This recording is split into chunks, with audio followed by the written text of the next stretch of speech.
اهلا بيكم. السلام عليكم ورحمه الله وبركاته. طبعا احنا بنجهز عده الشغل عشان الحلقه المره دي بتاعتنا حلقه سخنه قوي، حلقه دسمه يعني. بنجرب بس الحاجه دي، احنا بس بنعرفكم اعزائي المشاهدين احنا النهارده معانا حلقه عن الذبح والخنق.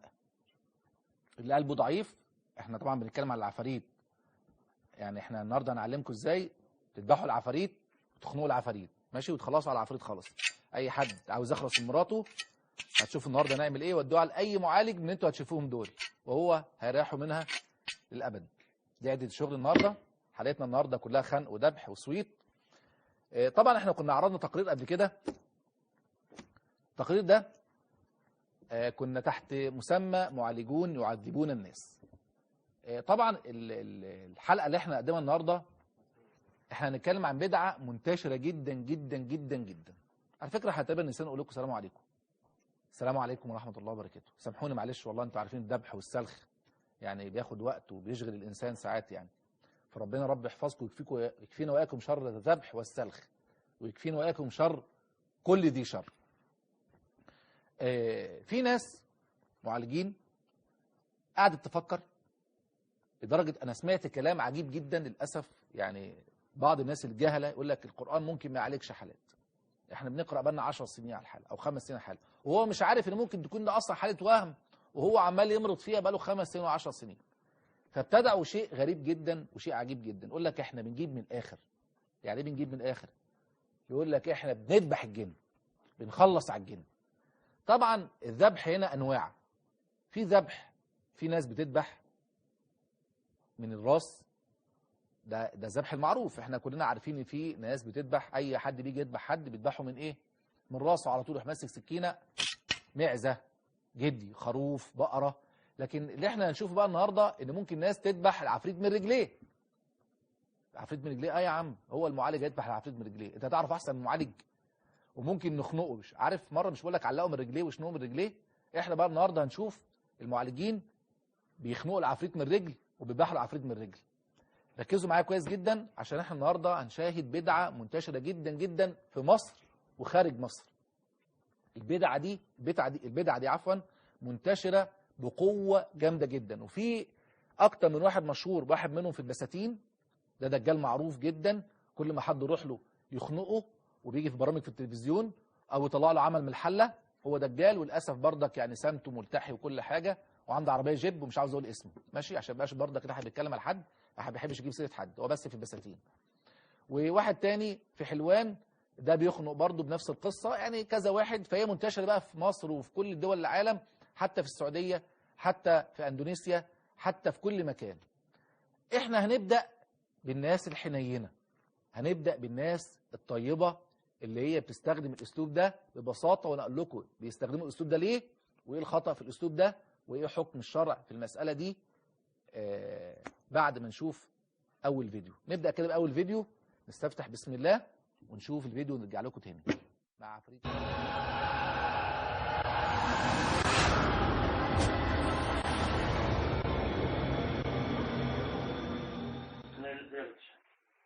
بسم الله الرحمن الرحيم. قل هو الله احد الله الصمد لم يلد ولم يولد ولم يكن له كفوا احد. أعوذ بالله من الشيطان الرجيم. بسم الله الرحمن الرحيم. قل أعوذ برب الفلق من شر ما خلق، ومن شر غاسق إذا وقب، ومن شر النفاثات في العقد، ومن شر النفاثات في العقد، ومن شر النفاثات في العقد، ومن شر حاسد إذا حسد. أعوذ بالله من الشيطان الرجيم. بسم الله الرحمن الرحيم. قل أعوذ برب الناس ملك الناس إله الناس من شر الوسواس الخناس الذي يوسوس في صدور الناس من الجنة والناس. بسم الله. كم سنة؟ يا خلاص İstanbul Cübük'ten sen. Jasın kanşada. Ya senin en kurtulmun başında ketmez. Tadafta jambal özünde bas. Kim sen özün? Jasın kanşada. Jasın kanşada dedim sana. 28'de. Bir göksün bayılsın başına. Tamam cübbe. Niçin bu balığa kirip aldın? Yıklasın. Estağfirullah.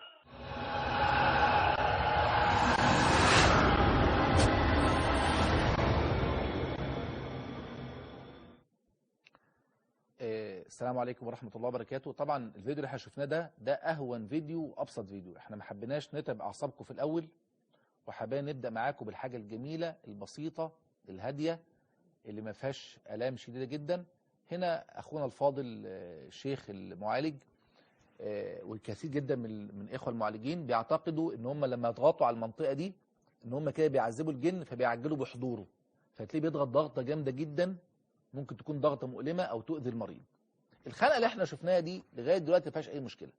ما فيهاش اي مشكله ازاي؟ يعني ممكن ما تؤذيش المريض جامد، لكن في البعض بيروح اذي بقى، يروح ضاغط ضغطه، وهنشوف الكلام ده، لدرجه ان ممكن يخلي المريض بالفعل يصل لمرحله اغماء حقيقيه. بل في بعضهم بقى بيستخدم الاشرب ده. شوف الاشرب ده، ما المساله اتطورت. هي دي مشكله كل بدعه. ايه مشكله كل بدعه؟ ان هي بتبدأ بحاجة بسيطة واستحسان بسيط. هو ضغط هنا، لقى او ظن كده ان الجن تأثر، مع ان طبعا الضغطة دي تخلي اي انسان يتعب. فبدأ يطوروها في البعض. بعد ما كان بيمسك كده بقى يمسك كده بايديه. فشوية شوية بدأت تتطور، وبقت اشهر طريقة في الخنق باللي احنا هنشوفه دلوقتي، ان واحد يروح جايب اشارب زي ده ويروح لفه حوالين رقبة المريض، ويروح خانق خالص لغاية لما يحصل إغماء للمريض كامل، ويبتدي المريض يتشنج. يعمل كده، هو يتشنج جامد جدا، ويبتدي يعمل حركات صرعية بسيطة، تشنجات بسيطة كده. فهو يعتقد إن الجن حضر ويفوق المريض. الغريب بقى إن هو بيعمل الحركة دي ويفوق المريض، ويقول هو بيقول أو بيدعي إن هو كده قتل الجن. طب أنا بس ما نشوف الفيديو، انت قتلت الجن ازاي؟ يعني انت اصلا جايب المريض قدامك صاحي ورحت خانقه. طبعا بيستدل بعضهم قبل ما نشوف الفيديو بردك على الخنق ده ان شيخ الاسلام ابن تيميه قال يجوز خنق الجن وضربه. طب يا عم، شيخ الاسلام ابن تيميه قال يجوز خنق الجن.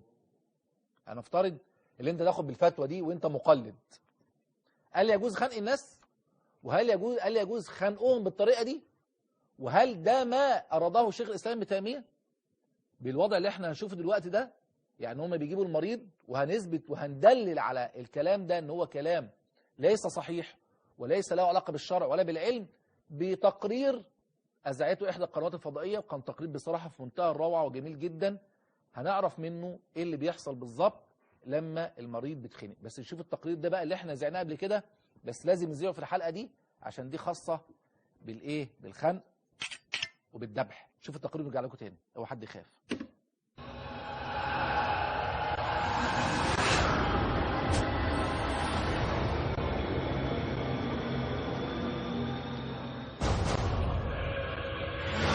الذين كفروا فضرب الرقاب، فإذا لقيتم الذين كفروا فضرب الرقاب. بسم الله.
الراجل ما شاء الله ماسك البتاع بطريقه بصراحه، يعني اللي يقع تحت ايديه يعني هيتذبح يعني سبحان ربي العظيم. طبعا هم للاسف زي ما احنا شفنا، يعني والله كل مره يعني اغرب حاجه وبكررها دايما، ان الناس دي بتنشر الفيديوهات دي على ان ده شيء صالح بيعلمون الناس.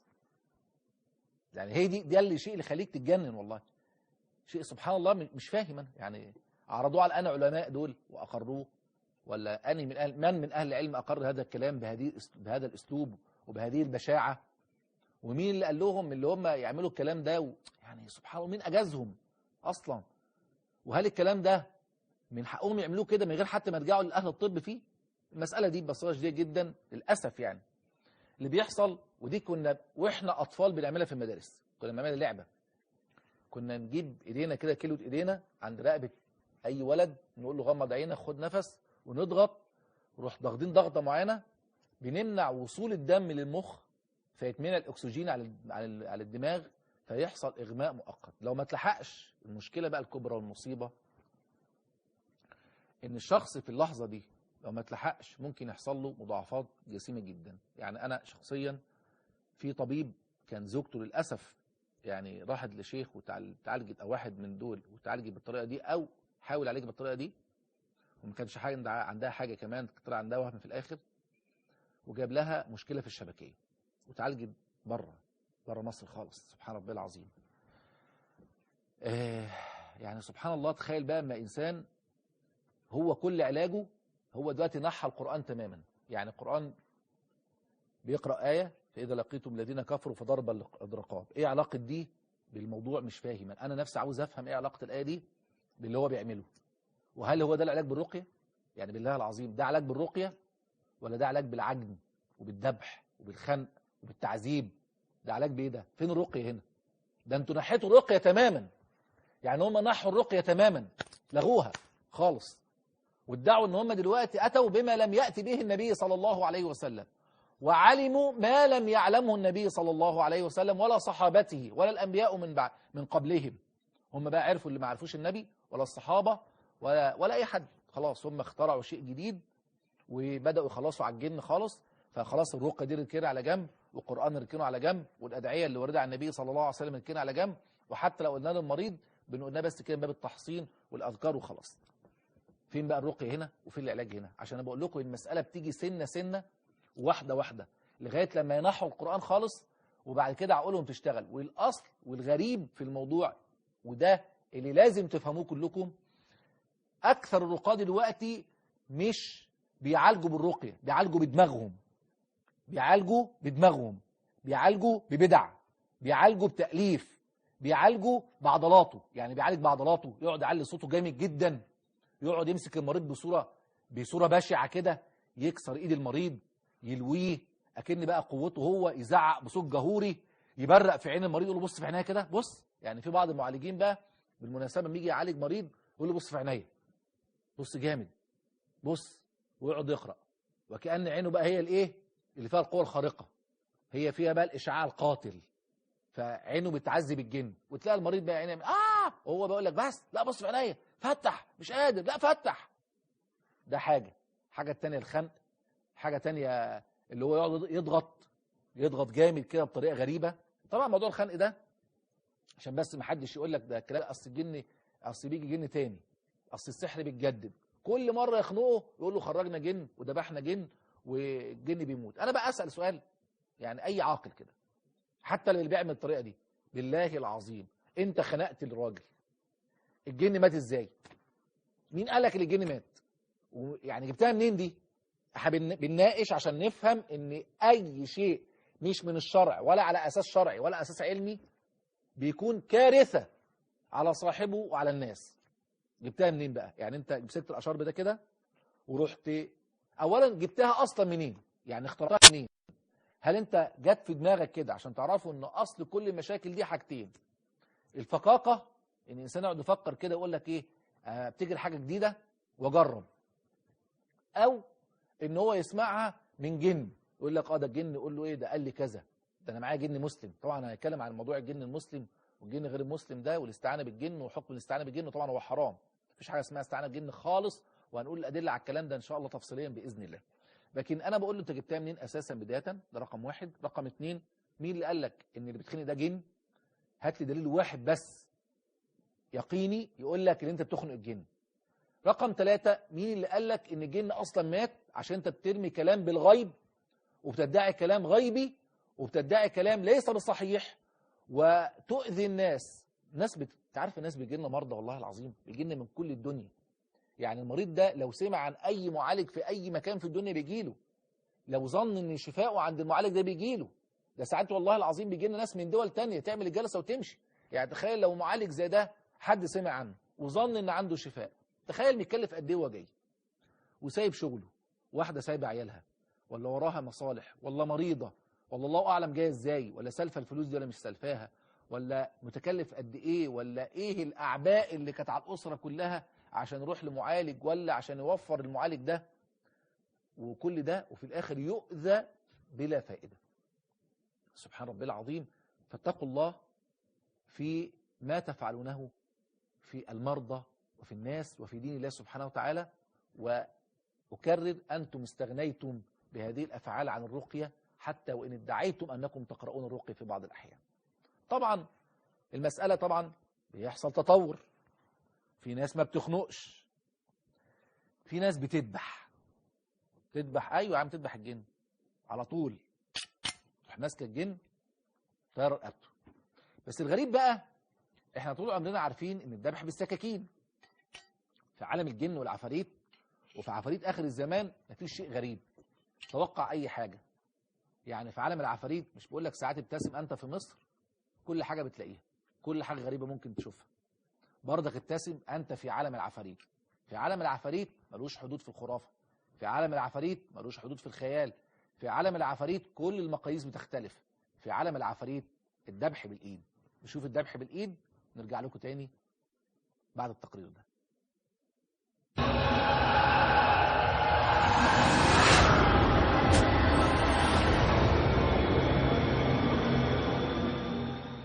لا تدركه الأبصار وهو يدرك الأبصار وهو اللطيف الخبير.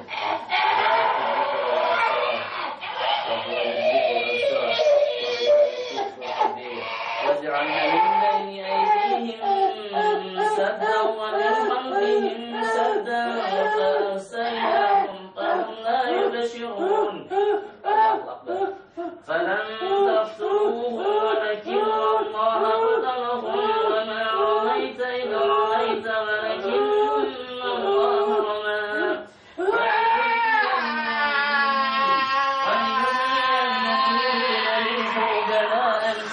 إن الله السميع العليم. Allah Akbar. Yang lain jangan berbohong.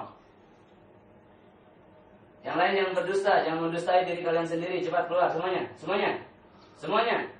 Yang masih tersisa semuanya, semuanya, semuanya. Yang masih tersisa keluar. Jangan mendustai diri kalian sendiri semuanya. لا تدركه الأبصار وهو يدرك الأبصار وهو اللطيف الخبير. لا تدركه الأبصار لا تدركه الأبصار وهو يدرك الأبصار وهو اللطيف الخبير. وجعلنا من بين أيديهم سدا ومن خلفهم سدا فأنساهم فهم لا يبصرون. أعوذ بالله من الشيطان الرجيم. بسم الله الرحمن الرحيم. Saksikan buat jinjin air. Afahasibtum annama khalaqnakum abasan wa annakum ilayna la turja'un. Allahu Akbar. فلما ألقوا قال موسى ما جئتم به فلما ألقوا قال موسى ما جئتم به السحر فلما ألقوا قال موسى ما جئتم به السحر فلما ألقوا قال موسى ما جئتم به السحر فلما ألقوا قال موسى ما جئتم به السحر فلما ألقوا قال موسى ما جئتم به السحر فلما ألقوا قال موسى ما جئتم به السحر فلما ألقوا قال موسى ما جئتم به السحر إن الله سيبطله. Dengarkan saya. Dengarkan. Ya, Pak.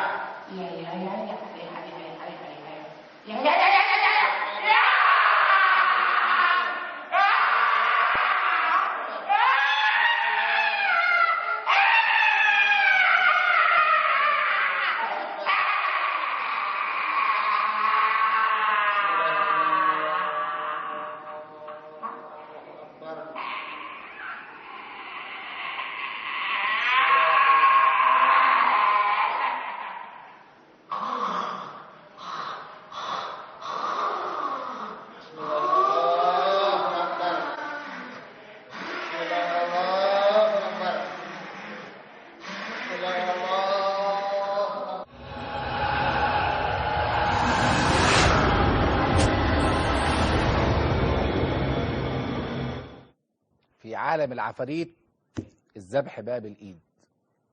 خدت بالكم؟ احنا بس هناخد تقريبا بعد سنتين كده. هنا طبعا هم بيعملوا ايه؟ هم بيقراوا بعض الايات ويبتدي يكبر على الرقبه او يعدي الايد على الرقبه.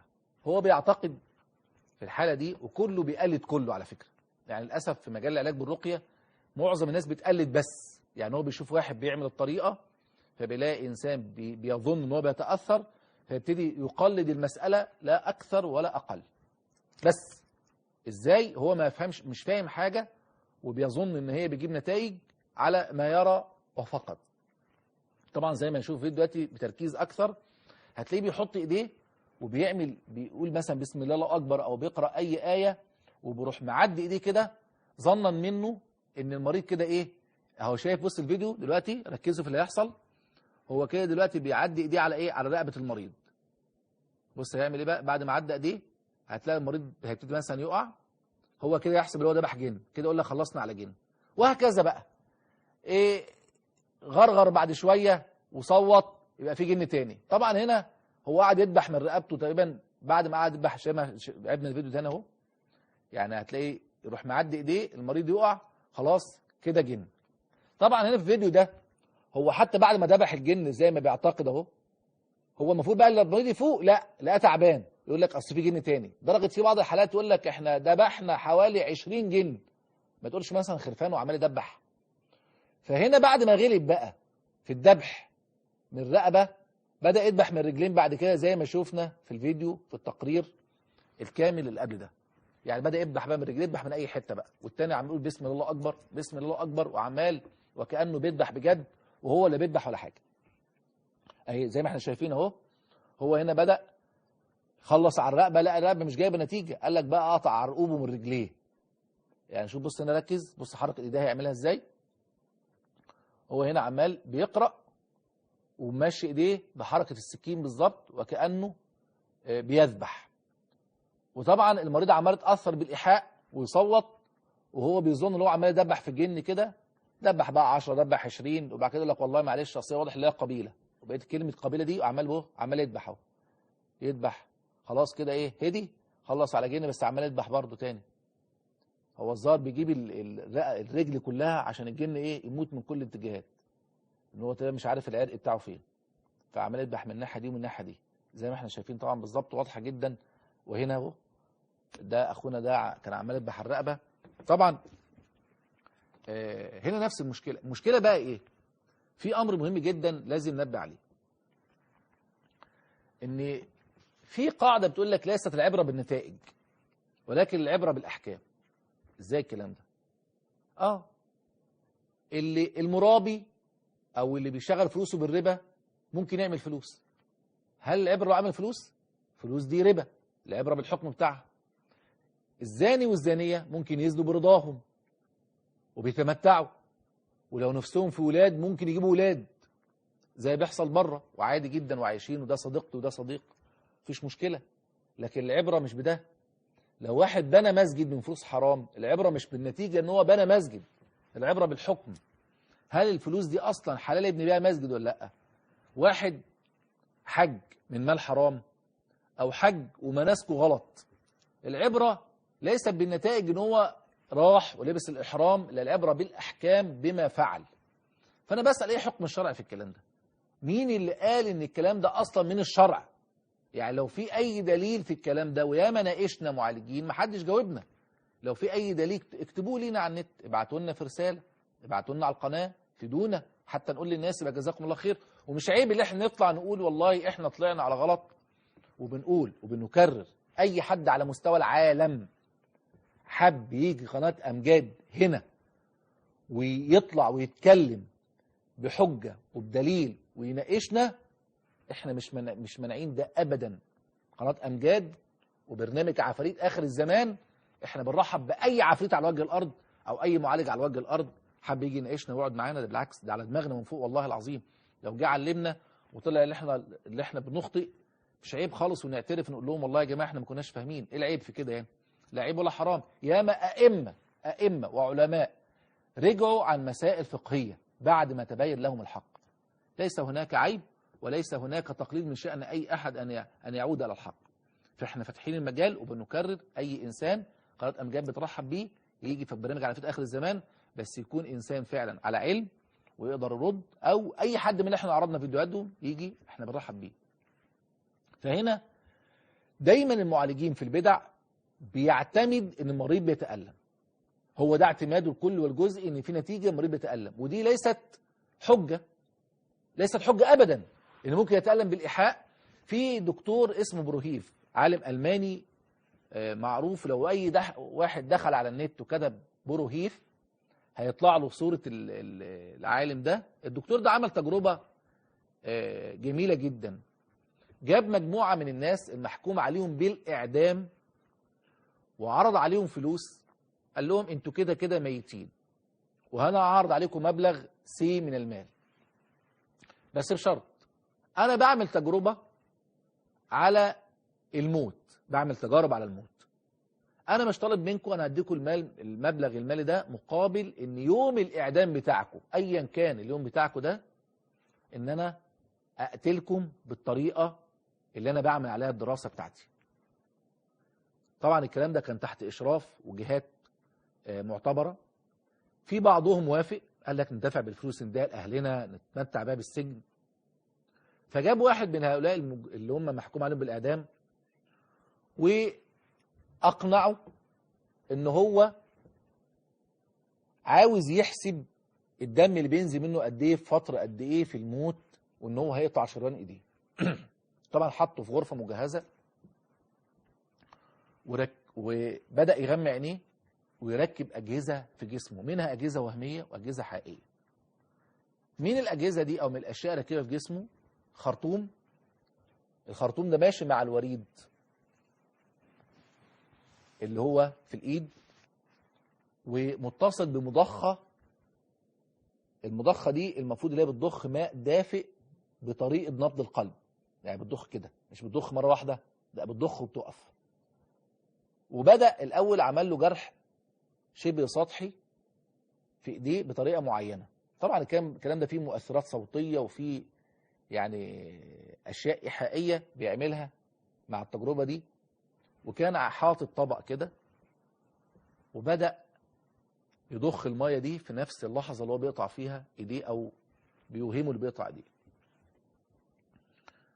وضخ المية وهو حاسس طبعا، وطبعا حالة تبقى أعصاب توتر عالية جدا جدا. بدأت قطرات المية دي تنزل في الطبق ده والصوت هو يسمعه، وهو اعتقد ان الدم اللي بينزل من جسمه مات. العجيب بقى مش اللي هو مات، العجيب ان علماء التشريح لما جم شرحوا جسم الراجل ده لقوه ان هو مات في نفس المدة الزمنية اللي المفروض لو كان شريان ايديه اتقطع. فتخيلوا الإيحاء عمل ايه في الانسان. في حاجة اسمها العلاج بالبلاسيبو معروف جدا. يعني كان في واحد، القصة اللي انا حكيتها قبل كده اظن، كان اخ كريم من المملكة العربية السعودية، كنت قابلته في قناة دليل في الاستوديو هناك في جدة. وكان الأخ ده كان تاجر مخدرات وتاب، بس مش متذكر اسمه والله. الأخ ده بقول له احكي لي عن أعجب شيء شاهدته في مجالك. قال لي بص والله يا شيخ، والله مرة جاني رجال قال لي يا أبو محمد، يعني تقريبا كده محمد أبو عبد الله مش فاهم. قال له والله أنا أبغى حبوب. قال لي والله يا شيخ ما في بجيبي فلس، إيش أسوي؟ محتاجين فلوس. قال لي رحت على الصيدلية جبت له شريط حبوب منع الحمل، فضيت الشريط، قلت له بص يا أبو عبد الله. قال له إيه؟ قال له هذه الحبوب والله ما تطلع إلا للغالي، ما تخبر أصحابك إخوانك يقول ليش بتدي أبو عبد الله هذه الحبوب ما تدينا إحنا، أنت عارف أنت زبون عندنا، والله لولا أنت غالي عندنا والله ما ادينا لك من هذه الحبوب. أبو عبد الله إياك تخبر أي حد. قال له لا كيف عيب يا أبوي. قال له هذا الغالي بس. قال لي والله العظيم ثاني يوم قالي، قال له ليش كده أبو عبد الله؟ ليش يا أبو محمد؟ ليش يا أبويا سويت كده؟ ليش يا أبويا بتعمل معانا كده؟ ليش يا أبويا إحنا بيننا وبينك شيء؟ قال له في أبو عبد الله. قال له يا أبويا ليش تمنع عنا هذه الحبوب؟ والله ما أبغى إلا هذه، إلا ما تجيبني إلا هذه الحبوب. كل هذه الفترة يا راجل تعطيني حبوب تانية تعبانة؟ قال له والله ما أبغى إلا هذه الحبوب، والله بالأمس مزجتني مرة وهي كانت حبوب منع الحمل. تخيلوا بقى دي.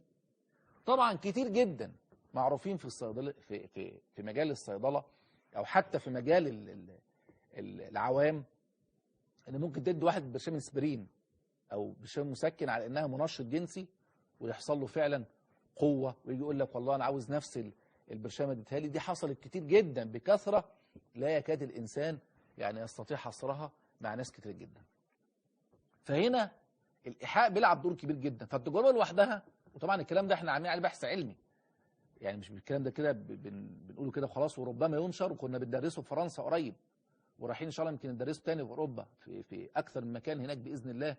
وربما ان شاء الله ناتي لكم بتقارير كما وعدناكم عن هذه الدراسه وعن الوهم هناك في اوروبا وعن الخرافه في بلاد الحضاره. لكن هنا في مساله مهمه جدا. النبي صلى الله عليه وسلم اخبر ان من عمل بالطب او من تطبب وهو يعني يجهل الطب فهو غارم، أو كما قال صلى الله عليه وسلم. يعني اللي يشتغل بشيء من العلاج وآذى إنسان وهو ليس من أهل العلاج فهو ضامن أو غارم، يعني يلزمه أن يعوض هذا المريض عما أصابه من الأذى. أستحلفكم بالله والله العظيم جات لنا حالات كان بقالها 10 سنين بتتعالج من وهم. التشخيص كان خطأ، إن المعالجين قالوا لهم إن أنتوا عندكم جن وعندكم سحر وعندكم عفاريت. 10 سنين دول مين اللي يدفع ثمنهم؟ هنشوف اخر تقرير معانا بقى. ده بقى جاب من الاخر، ده بقى معالج شيعي لا عنده بقى تفاهم ولا بيحب يلعب، ده بيذبح بالسكاكين. نشوف بقى ذبح الجن بالسكاكين. نرجع لكم تاني قبل ما نسيبكم بعافيه.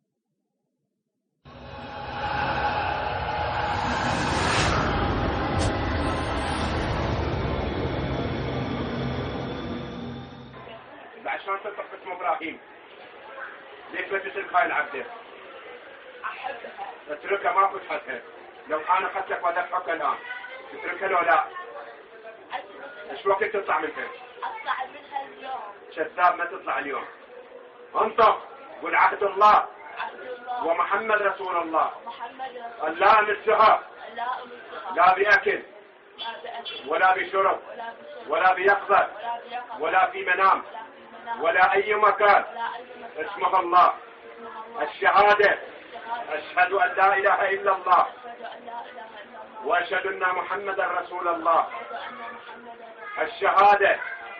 اشهد ان لا اله الا الله لا إله إلا الله. واشهد ان محمدا رسول الله. أشهد أن محمدا رسول الله. واشهد ان محمدا رسول الله. أن محمدا رسول الله. تخرج من عشان أخرج عهد الله عهد الله وميثاقه. وميثاقه. هسه قلت لي هسه انه بشهر انه ب7 ايام. ايش قد الكلام لحد مالك الاخير؟ انطق انطق. ايش وقت تخرج منها؟ انطق انطق. ايدك ايدك نزلها نزلها. ايش وقت تخرج منها؟ ايش وقت تخرج منها؟ انطق انطق. ايش وقت تخرج؟ نزلها ايدك نزلها. انطق. ايش وقت تخرج منها؟ كذاب. العاد مالك ايش قد؟ انتوا العهد مالكم تعرفوه. شو وقت تخرج منها؟ شو وقت تخرج منها انت ناوي اذبحك. ايش قال؟ 5 ايام لو 7. 5 ايام لو 7. 5 ايام لو 7. متاكد؟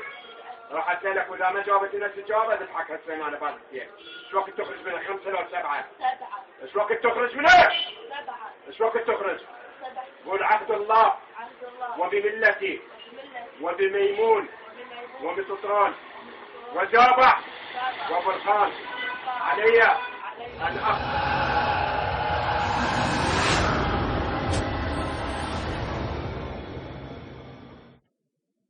هتخرج يعني هتخرج، ما ينفعش بالصيف، هينفع بالتلطيش. طبعا عشان بس احقاقا للحق استغفر الله، انا لست متيقنا ان هذا رجل شيعي يعني بس هو لهجته كده، بس طبعا ربما يكون ليس شيعيا، عشان بس استغفر الله ما يبقاش الناس بالباطل او متسرعين في الحكم يعني. لكن طبعا زي ما احنا شايفين دي طريقه طبعا، وفي بعض الناس بتعملها فعلا يعني، حتى في مصر يعني يجيب سكينه ومشيها على رقبه المريض. انا مش عارف بقى لو الجن ما خرجش هيعمل ايه، دي بقى اللي انا مستغرب له ونفسي اعرفه. لو الجن ما خرجش هل ممكن يذبح بجد ولا يعمل ايه بالظبط؟ وهيذبح مين؟ يعني هيبقى منظره بايخ قوي لما ذبحش الجن ساعتها. يعني الجن قال له خلاص اذبحني انا مش خارج، هو بيقول له هخرج اذبحك. والله فكرني بواحد واخدين بقى الحلقه، كان اخ من الاخوه الافاضل الناس اللي غيرون عن دينهم، راجل صعيدي كده، فكان في حلقه بقرا عليها، فجاه حضر عليها حاجه زي كده يعني، وبعد كده عرفنا لا ما كانش عليها جد حضور عقل لا واعي. فالراجل قال لي يا شيخ، قلت له ايه؟ قال لي سيبني بالله طخ طلقتين ونخلص منه.